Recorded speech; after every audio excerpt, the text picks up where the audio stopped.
Hi there. In this video I'm going to show you how to make this necklace. It uses crimps and bead stringing wire in a different kind of way to give you an illusion of beads floating along the strand. So to make this necklace you will need, of course, some beads, and I have some focals here. These are 15mm lampwork lentil shapes from House of Gems.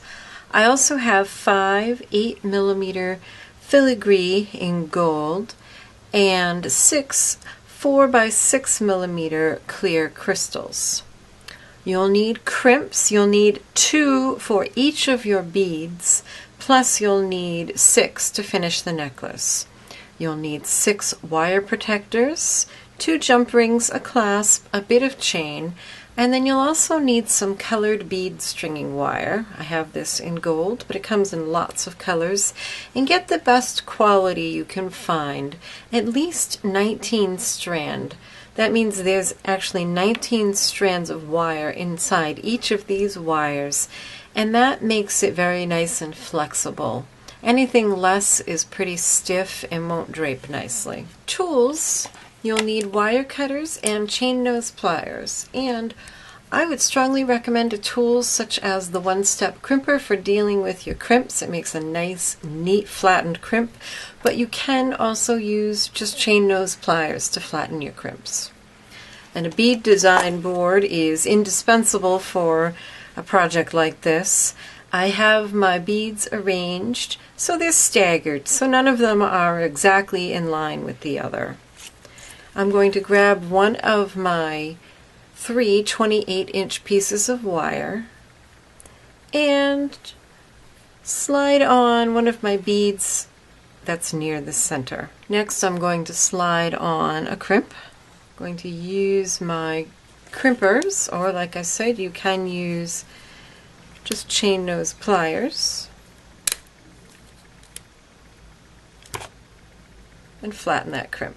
Now slide a crimp onto the other side of the bead. Make sure that the bead is up against the first crimp that you flattened, and then go ahead and flatten the second crimp.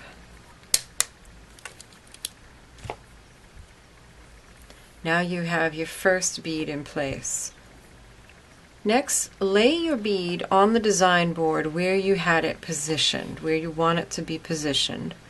Slide on another crimp and bring it so it's right beside the next bead that you want on there. So this is my next bead, this crystal. So I've got this crimp here, and that's where I'm going to place it. Then slide on that bead and another crimp and repeat. So what you're doing is you're surrounding each bead with flattened crimp on each side that will hold it in place along this bead stringing wire, therefore giving the illusion that your beads are floating on the strand. And then just continue. Find where the next bead is that you want on the strand and just repeat all around. First one strand and then the other 2 until you have them all done. So once you have all of your beads crimped into place, then you can just gather all 3 strands together and make sure that the beads are spaced out in a way that you find pleasing. Then you can gather your ends and trim them all so that they're even. So like I'll trim up here, I'll trim these to the level of the shortest one, and the same on the other side.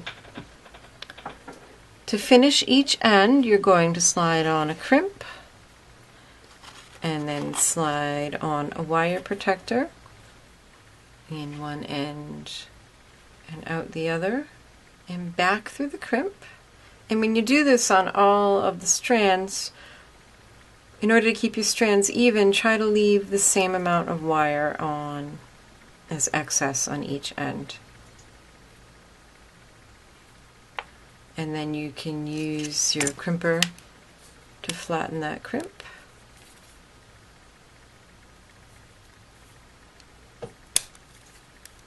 and trim the excess wire.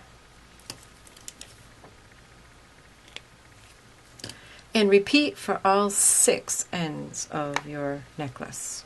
So once you have all of your ends finished just like this with wire protectors, you're going to gather each set of 3 into a jump ring, and on one end attach your piece of chain, and on the other end attach your lobster clasp, and you're all done.